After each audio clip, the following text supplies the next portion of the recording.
ভগবান যখন বুঝতে পারে তার ভক্ত কোনো ভুল পথে যাচ্ছে, তখন ভগবান তোমাকে বিভিন্ন সংকটের মধ্যে ফেলবে।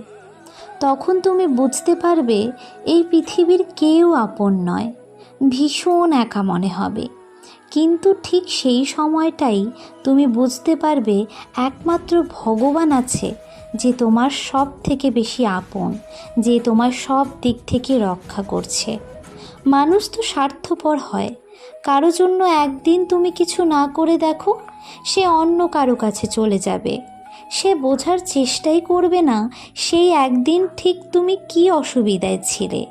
ভগবানের থেকে পরম আপন আর কেউ হতেই পারে না। ভগবান শ্রেষ্ঠ বন্ধু।